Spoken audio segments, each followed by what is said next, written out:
Hello नमस्कार साथियों। मैं प्रियांश तिवारी आप सभी साथियों का आपके अपने इस यूट्यूब चैनल प्रबल एग्रो स्टडी पर स्वागत करता हूं। साथियों, आज का video introductory soil and water conservation engineering का होने वाला है। इसमें हम प्रीवियस ईयर का जो पेपर है 2024 का पेपर है 24-25 का देखने वाले हैं। तो वीडियो को आपको पूरा जरूर देखना है क्योंकि ये वीडियो बहुत खास होने वाला है आप सभी के लिए।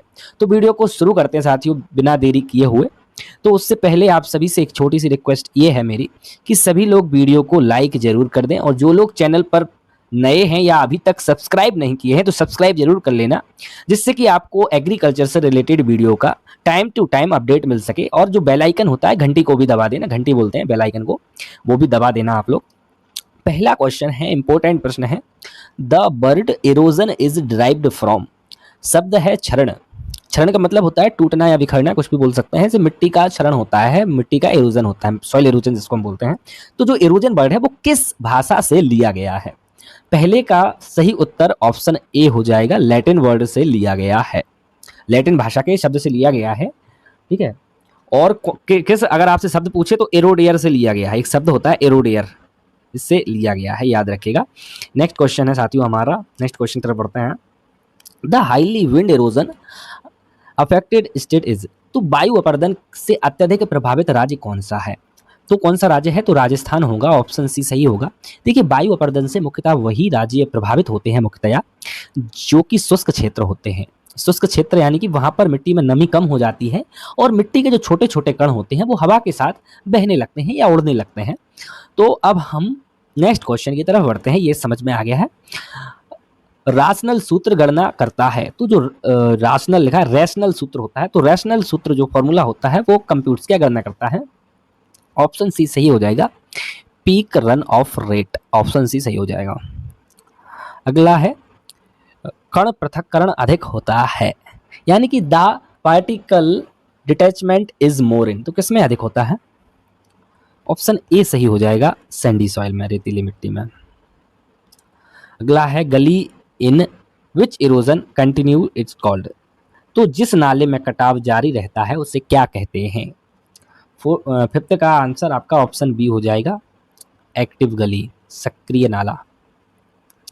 वी आकार की नालियां बहुत आम हैं, यानी कि ये खाने वाले आम नहीं हैं, मतलब कॉमन है, जो कि सबसे कॉमन है। कहते नहीं ये बहुत आम बात है, आम बात या खास बात होती है, तो आम बात यानी कि कॉमन चीज़ है बिल्कुल। तो वी शेप्ड गली जो है, जो वी आकार की नालियां होती हैं वो कहाँ पर कॉमन होती हैं? इंपॉर्टेंट प्रश्न है, ऑप्शन सी सही हो जाएगा, हिली एरियाज में, पहाड़ी क्षेत्र में। अगला है, रिल अपर्दन निम्नलिखित के बाद होता है, तो किसके बाद होता है रिल अपर्दन?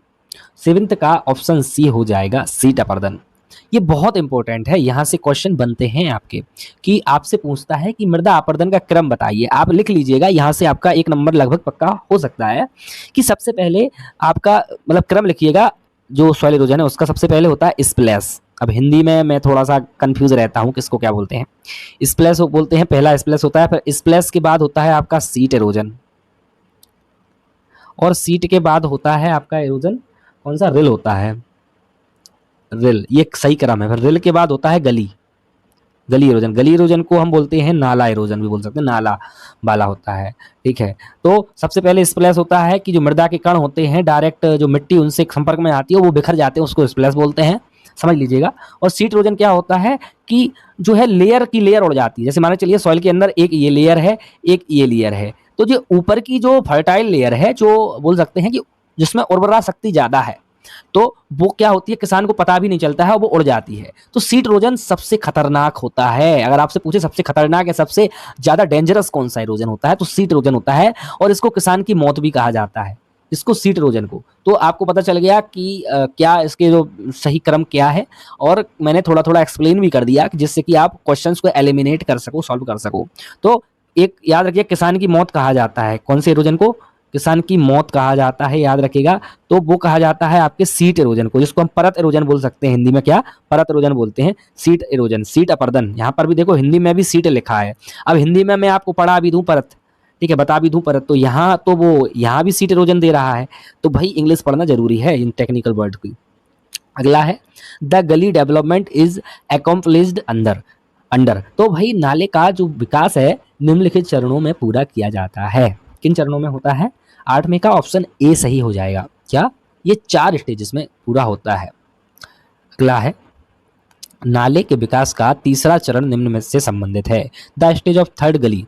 नाले वो वाला नाला मत समझना कि जो आपकी गली में से निकला है, वो नाला नहीं है, ये उस नाले की बात नहीं हो रही है, ये हो रही है गली की बात। जब सॉइल इरोजन हो जाता है, देखिए मैं इसलिए समझा रहा हूं कि आपको मिसअंडरस्टैंडिंग ना हो। तो सॉइल का इरोजन जब होता है तो सबसे पहले तो ऊपर की परत उड़ जाती है, ठीक है, स्प्लैश इरोजन होता है सबसे पहले, फिर उसके बाद परत उड़ जाती है ऊपर की, फिर उसके बाद थोड़ी थोड़ी धारियां बन जाती हैं, बनने लगती हैं, थोड़ा थोड़ी मट्टी बहती, छोटी छोटी नालियों की फॉर्म में, उंगली बरोबर बोल सकते हैं, फॉर्म में बनने लगती हैं, उसको बोलते हैं रिल, ठीक है। फिर उसके बाद बिल्कुल गहरी गहरी खाई सी बनने लगती है, इतनी चौड़ी चौड़ी नालियों जैसी, उसको बोलते हैं गली इरोजन, मतलब बोल सकते हैं एक गली टाइप बन जाती है, गली इरोजन बोलते हैं उसको, नाला बन जाता है, ठीक है। तो ये समझ में आ गया होगा। तो नाली के विकास का तीसरा चरण निम्न में से संबंधित है, तो किससे तीसरा चरण पूछ रहा है आपसे? 9 में का डी हो जाएगा, हीलिंग स्टेज। तीसरा चरण हीलिंग स्टेज से संबंधित है, ठीक है। तो पहला तो इनिशियल स्टेज होगा, दूसरा होगा डेवलपमेंट स्टेज, तीसरा हीलिंग, चौथा हो जाएगा लास्ट स्टेज। यहाँ पे चारों स्टेज दिए गए हैं, ठीक है। तो हमसे तीसरा पूछा तो हमने बता दिया आपको, ठीक है। अगला है, G13 नाले हैं, तो G3 है, G13 लिखा है, गलीज आर, ठीक है, अलग अलग लिखा है, देखिए हिंदी में अलग, इंग्लिश में अलग। तो 10वें का जो सही उत्तर है साथियों, वो है आपका ऑप्शन डी, वेरी लार्ज होता है, बहुत बड़े होता है। चेक डैम का उपयोग निम्न को नियंत्रित करने के लिए किया जाता है। किस इरोजन को नियंत्रित करने के लिए किया जाता है? तो ये गली इरोजन को नियंत्रित करने के लिए किया जाता है। चेक डैम आपने देखा हो तो छोटे छोटे जो नदी या नाले निकले होते हैं, वहां पर एक चेक डैम इतना ऊंचा बना दिया जाता है जहां पर पानी भरा रहता है, ठीक है। इस चेक डैम से क्या होता है, आसपास के क्षेत्रों में जल स्तर भी बढ़ता है, और चेक डैम लगे होने से यहाँ से जो गली इरोजन है वो भी कम हो जाता है, सॉइल इरोजन, ठीक है। इसलिए चेक डैम बनाए जाते हैं, आपने देखे होंगे चेक डैम, आपने कहीं ना कहीं नदी वगैरह पर। नेक्स्ट क्वेश्चन है, विंड ब्रेक्स प्रोटेक्ट फ्रॉम। तो पवन अवरोध जो होते हैं किससे बचाते हैं? जब पवन अवरोध है तो विंड इरोजन से ही बचाएंगे, पवन अपर्दन से ही बचाएंगे, ओके। 12वें का ऑप्शन बी बिल्कुल सही हो जाएगा। नेक्स्ट है, the sequence of water erosion is. जल अपर्दन का क्रम क्या होता है? तो 13th का सही उत्तर ऑप्शन ए हो जाएगा, स्प्लैश सीट रिल गली। यही मैंने अभी आपको बताया था, यही बताया था ना मैंने। इसका आप स्क्रीनशॉट भी ले लीजिए अगर आप नहीं लिख पाए हैं तो। भाई क्या इरोजन का, जो जल अपर्दन के इरोजन का क्रम है वो क्या है? सबसे पहले स्प्लैश होता है, फिर सीट होता है, फिर रिल होता है, फिर नाला। नाला को इंग्लिश में गली बोलते हैं, ठीक है। अंडरस्टैंड? ठीक है, understand. Okay, let's move to the next question. समोच्च बांध उपयुक्त ढलान पर अपनाए जाते हैं। तो contour bunds are adopted on the suitable slope of. तो कितने स्लोप पर अपनाए जाते हैं जो कंटूर बंड हैं वो? तो याद रखिएगा, कंटूर बंड को हम अपनाते हैं, 14 में का सही आंसर ऑप्शन ए हो जाएगा, 2 से 10% तक अपनाते हैं कंटूर बंड्स को, ठीक है। नेक्स्ट क्वेश्चन है, Indian institute of soil and water conservation located at. तो भारतीय मृदा एवं जल संरक्षण संस्थान कहाँ पर स्थित है, ये आपसे पूछ रहा है। 15 में का ऑप्शन डी उत्तराखंड में है। उत्तराखंड में कौन सी जगह पर है? ये देहरादून में है, याद रखेगा, देहरादून में स्थित है। ये दा थोड़ा सा ऐसा बन गया, देहरादून लिखा हुआ है, समझिएगा। नेक्स्ट क्वेश्चन पर चलते हैं हम साथियों। एक चीज यहाँ पर याद रखिएगा, बहुत इंपॉर्टेंट चीज जो है, भोपाल में एक बहुत महत्वपूर्ण आपका रिसर्च इंस्टीट्यूट है सॉइल साइंस से related. Indian institute of soil science कहाँ पर है? क्योंकि ये सॉइल साइंस आप पढ़ रहे हैं।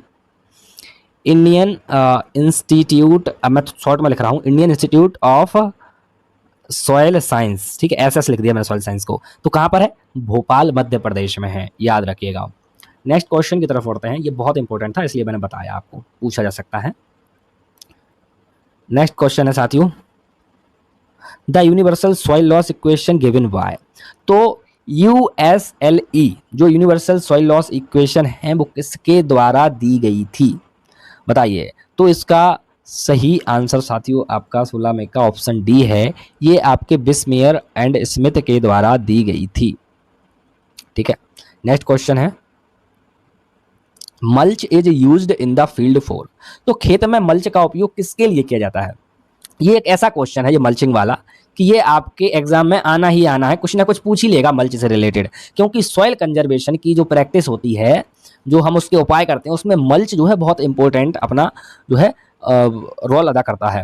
तो मल्च क्या है? तो मृदा अपर्दन की जांच करना है मल्च, या मृदा नमी को रोकना है, मृदा तापमान को नियंत्रित करना है, या उपरोक्त सभी है। तो 17 में का आपका क्या हो जाएगा कि चेक सॉइल इरोजन। तो मृदा अपरदन की जांच नहीं, ये गलत लिखा है। देखिए अगर आप इंग्लिश में देखेंगे चेक का मतलब होता है रोकना, मृदा अपरदन को रोकना। मृदा अपरदन की जांच थोड़ी ना होती है भाई मल्च से, इसलिए इसका आंसर ऑप्शन डी होगा। ठीक है, क्योंकि हिंदी में थोड़ा सा गलत दिया है, थोड़ा सा ट्रांसलेट गलत कर देता है आजकल, वो कंप्यूटर वगैरह से करते हैं वो लोग। मृदा नमी को रोकना ये भी सही है, प्रिवेंट सॉइल मॉइस्चर इंग्लिश पे देखें तो ऑप्शन डी सही आंसर है आपका। ठीक है, और आपके जो यूनिवर्सिटी वगैरह होते हैं वहां पर इंग्लिश को ही प्रेफरेंस देते हैं, वो इंग्लिश में क्या लिखा है क्वेश्चन। अगला है process of wind erosion is, तो वायु अपरदन की प्रक्रिया है, गति की शुरुआत, परिवहन, निक्षेपण या उपरोक्त सभी। 18 का ऑप्शन डी सही है, all of the above. Formula to measurement of run off rate through V notch is, तो वी नॉच के माध्यम से अपवाय दर मापने का सूत्र क्या है। तो पहले तो हम सूत्र देख लेते हैं, फिर आपको बताते हैं कि रन ऑफ होता क्या है। तो पहले 19 में का हम ऑप्शन ए लगा देते हैं आंसर, कि इसकी जो इक्वेशन या सूत्र जो है वो Q इज इक्वल्स टू 0.13 138 बोल सकते हैं, 138H की पावर 5/2 ऐसा कुछ है, आप देख लीजिए। ठीक है, ये है ओके। तो फिर ये तो आपने देख लिया। अब मैं आपको बताता हूं कि ये रन ऑफ क्या होता है, इसको हम हिंदी में अपवाह बोलते हैं। जैसे वर्षा होती है, वर्षा हुई, रेन हुई, वर्षा होने के बाद जो पानी खेत में बचा रहता है, मतलब कि कुछ पानी होता है, पूरा पानी तो खेत सोखता नहीं है। वर्षा हुई अगर तो पूरा पानी क्या खेत सोख लेगा? जितनी वर्षा हुई नहीं सोखता, कभी नहीं सोख सकता है। वर्षा बहुत ज़्यादा अगर हो जाएगी तो पानी खेत से बाहर निकलता है, मतलब पानी की जो वाटर होल्डिंग कैपेसिटी है उसके अलावा वो जो है जितना पानी बचता है वो बहकर बाहर चला जाता है, बेकार हो जाता है, नदी या नाले में बह जाता है। तो उसी को क्या बोलते हैं हम? उसको हम रन ऑफ बोलते हैं, एक्सेस वाटर बोल सकते हैं। कि जो अतिरिक्त जल होता है, वर्षा का अतिरिक्त जल जो कि मृदा में या फिर भूमि में नहीं ठहरता है, अतिरिक्त जल या एक्स्ट्रा वाटर या एक्सेस वाटर, वो क्या होता है, उसी को हम रन ऑफ बोलते हैं। और रन ऑफ के माध्यम से आपकी मिट्टी भी बहकर चली जाती है, क्या सॉइल भी बहकर चली जाती है, इसलिए इसको हम इस सब्जेक्ट में पढ़ रहे हैं। ये बहुत बड़ा कारण है आपकी सॉइल इरोजन का, रन ऑफ। ठीक है, तो समझ आ गया होगा आपको रन ऑफ क्या होता है। Strip cropping is under the, तो स्ट्रिप क्रॉपिंग निम्न के अंतर्गत आती है। ऑप्शन ए सही है, स्ट्रिप क्रॉपिंग जो है वो एग्रोनॉमिकल प्रैक्टिसेस के अंतर्गत आती है।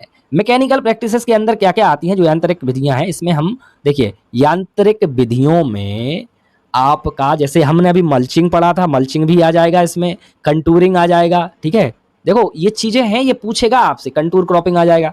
इसके साथ साथ यांत्रिक विधियों में क्या आ जाएगा?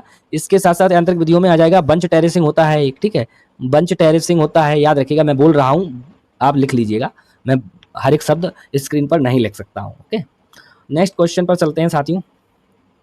एग्रोनॉमिकल प्रैक्टिसेस स्ट्रिप क्रॉपिंग में आता है, समझ आ गया होगा। अगला है the average annual soil loss in India, Bharat में औसत वार्षिक मृदा हानि होती है, कितनी होती है? आपको मिलियन टन में बताना है। तो 21 का ऑप्शन बी बिल्कुल सही है, 5334 मिलियन टन।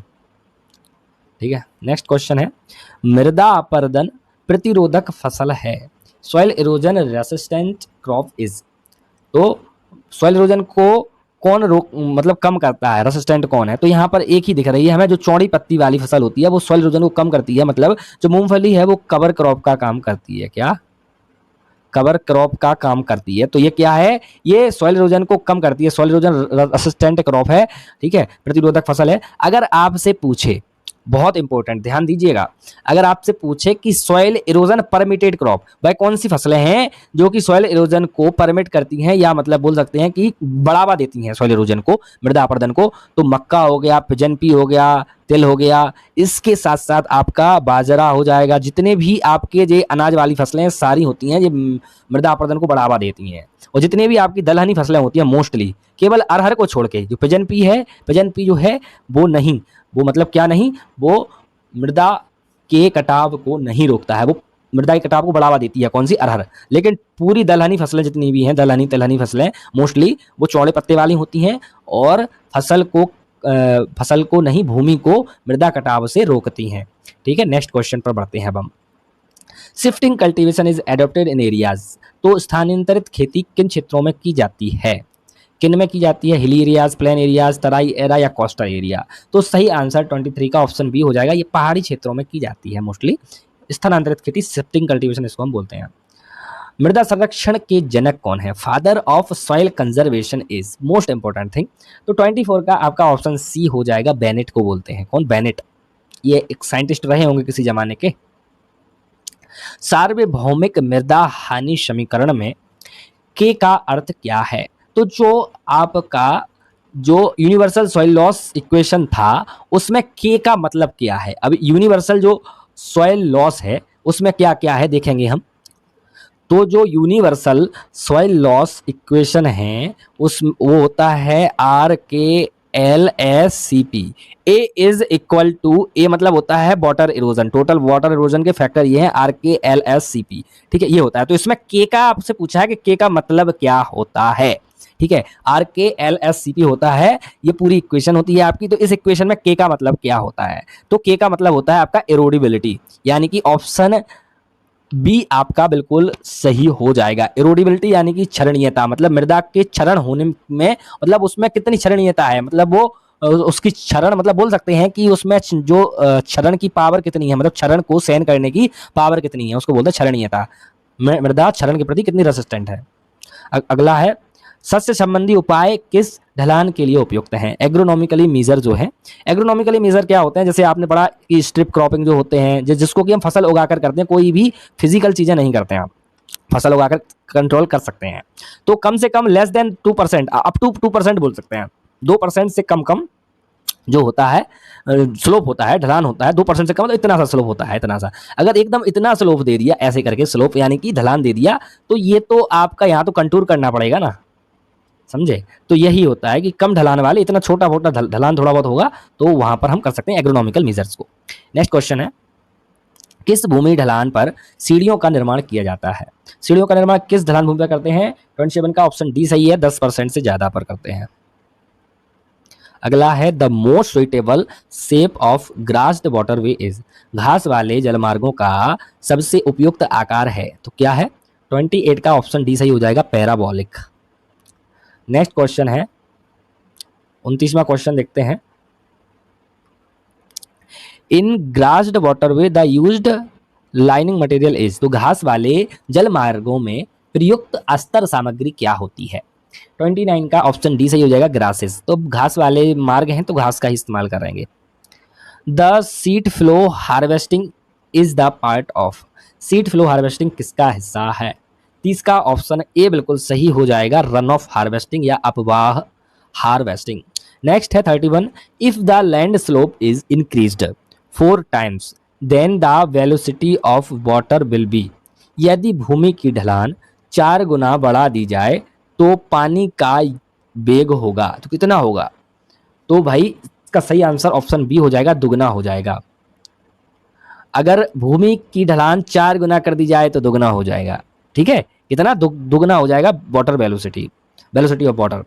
तो याद रखिएगा ये क्वेश्चन को। नेक्स्ट क्वेश्चन देखते हैं, wind breaks are planted in orchard towards, तो बाग में हवा अवरोधक किस दिशा में लगाए जाते हैं? ये मोस्ट इंपॉर्टेंट क्वेश्चन है, ये कॉम्पिटेटिव एग्जाम्स में भी काफी पूछा जाता है कि जो विंड ब्रेक्स हैं, या जो बोल सकते हैं हिंदी में इसको क्या बोलते हैं, हवा अवरोधक हैं, तो उनको किन दिशा में हम लगाते हैं? 32 का option D, north west direction लगाते हैं, यानी कि उत्तर पश्चिम दिशा में हम इसको लगाते हैं। शेल्टर बेल्ट्स क्या काम करते हैं? देखिए, शेल्टर बेल्ट्स बोले या विंड ब्रेक्स बोले, तो ये हवा को रोकते हैं, तेज हवा को, फसल गिरने से रोकती है उससे, और क्या होता है, और जो वायु क्षरण होता है वो कम हो जाता है, आपका एयर जो आपका इरोजन होता है। ठीक है, अगला है, run of velocity is reduced in, अपवाह वेग, अपवाह का जो वेग है वो कम हो जाता है। 33 का ऑप्शन डी सही हो जाएगा, घास वाले चैनल पर। नेक्स्ट क्वेश्चन है, नेक्स्ट क्वेश्चन देखते हैं हम,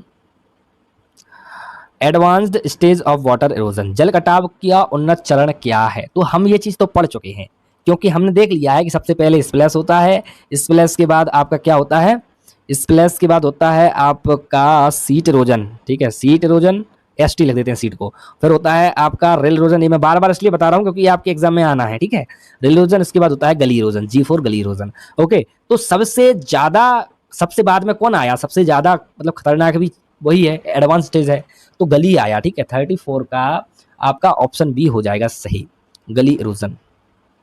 नेक्स्ट है contour bunds are effective in, तो समोच्च बांध किस समय प्रभावी होते हैं? मिट्टी की हानि में वृद्धि करते हैं या फिर मिट्टी की हानि में कमी करते हैं? मिट्टी की हानि पर कोई प्रभाव नहीं पड़ते। इसका तो ऑप्शन बी कंफर्म हो गया। ऐसे क्वेश्चन को आप पढ़ के एलिमिनेट कर सकते हो भाई। कंटूर क्रॉपिंग जो है, कंटूर बंड्स जो है सॉइल लॉस को कम करते हैं, हम वही सब्जेक्ट पढ़ रहे हैं, ठीक है। तो 35 का ऑप्शन बी सही हो जाएगा। अगला है bench terracing generally practised on, ठीक है, द स्लोप ऑफ, तो मतलब कितने ढलान पर हम बेंच टेरेसिंग का इस्तेमाल करते हैं? तो 36 का आपका ऑप्शन बी सही हो जाएगा। 16 से 33% पर बेंच टेरेसिंग करते हैं, याद रखिएगा। तो आपको ये सब चीज़ें याद रखना है, बेंच टेरेसिंग कितने पर करते हैं, कंटूर क्रॉपिंग कितने पर करते हैं, ठीक है, ये सब चीज़ें पूछी जाती हैं। Permissible soil losses in India, Bharat में अनुमेय मिट्टी का नुकसान होता है। तो 37 का ऑप्शन ए बिल्कुल सही है। क्या option A 11.2 mg per hectare per year, ठीक है। मिट्टी के कटाव को रोका जा सकता है, तो भारी बारिश से रोक सकते हैं, अत्यधिक चराई करने से यानी कि ओवर ग्रेजिंग करने से रोक सकते हैं, या एफोरेस्टेशन से या डिफोरेस्टेशन से। तो अगर हैवी रेनफॉल होगी, भारी बारिश होगी, तो मिट्टी का कटाव ज्यादा होगा, तो ये तो आंसर हो नहीं सकता।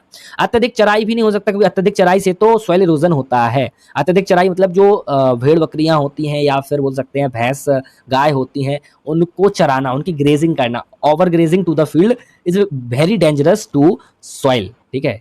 It will permit to soil erosion, ठीक है। तो ये क्या करेगी, ये सॉइल इरोजन को बढ़ावा करेगी, सॉइल इरोजन को ये क्या करेगी, बढ़ावा देगी, प्रमोट करेगी। It will promote soil erosion, ठीक है। Only one thing that is not promoting soil erosion, that is one रोपण, जो क्या करती है, ये प्रिवेंट करती है, मतलब रोकती है कि सॉइल को इरोज होने से। डिफॉरेस्टेशन मतलब होता है वनों की कटाई, तो वनों की कटाई से तो मृदा का अपरदन होता है, ये भी नहीं होगा आपका आंसर। आंसर आपका ऑप्शन सी हो गया। मैंने ये ऑप्शन इसलिए समझा है क्योंकि ऐसे क्वेश्चन को आपको घुमा फिरा के पूछेगा, क्वेश्चन यही रहेंगे और आपको थोड़ा घुमा के पूछ लेगा, तो आप वहीं कंफ्यूज हो जाएंगे कि क्वेश्चन हमको आ ही नहीं रहा है। तो थोड़ा सा मैं एक्सप्लेन इसलिए कर रहा हूँ। नेक्स्ट क्वेश्चन है शुष्क और अर्ध शुष्क क्षेत्रों में जुताई का नुकसान है, तो the disadvantages of plugging in arid and semi arid zones is, तो क्या है, तो मिट्टी की का नुकसान हो जाता है, मिट्टी के जीव उजागर हो जाते हैं। तो शुष्क और अर्ध शुष्क जो जगह है, एरिड और सेमी एरिड जो जगह है, उनमें प्लगिंग या फिर जुताई करने का जो नुकसान है क्या है, मिट्टी के कण छोटे हो जाते हैं, उपयुक्त सभी। तो 39 का आपका ऑप्शन डी हो जाएगा, उपरोक्त सभी जितने दिए गए हैं सब बिल्कुल सही है। नेक्स्ट क्वेश्चन है साथियों हमारा कि the chief cause of accelerated erosion is, त्वरित कटाव का मुख्य कारण, यानी कि जो एक्सीलरेटेड है यानी कि बहुत जल्दी जल्दी होता है, त्वरित का मतलब यही होता है। 40 का आंसर आपका ऑप्शन ए हो जाएगा, over failing the over grazing, अत्यधिक कटाई और अत्यधिक चराई। नेक्स्ट क्वेश्चन है the magnitude of wind turbulence is, तो हवा की अशांति का परिमाप अधिक होता है। ऑप्शन बी मतलब खुरदरी सतह पर होता है, याद रखिएगा। अगला है wind velocity is less it, हवा का वेग कम होता है। कहां पर होता है, जमीन की सतह पर हवा का वेग कम होता है। The term riparian erosion is applied to, तो जो रिपेरियन अपरदन शब्द लागू होता है किस पे लागू होता है? 43 का आपका आंसर क्या हो जाएगा साथियों? 43 का ऑप्शन डी हो जाएगा, धारा बैंक अपरदन, इसको स्ट्रीम बैंक इरोजन बोलते हैं। तो जो रिपेरियन इरोजन है वो स्ट्रीम बैंक इरोजन पर लागू होता है। The soil permeability can be decrease due to blocked called, मिट्टी की पारगम्यता को अवरोधकों के कारण कम किया जा सकता है, जिसे कहा जाता है, क्या कहा जाता है उसको? हम कहते हैं साथियों 44 का ऑप्शन बी पेंस हो जाएगा। इसको हम हार्ड पेंस भी बोलते हैं, ठीक है। हार्ड पेंस बन जाते हैं कहाँ? मिट्टी से 20 सेंटीमीटर के गहराई पर हार्ड पेन बन जाते हैं, जिससे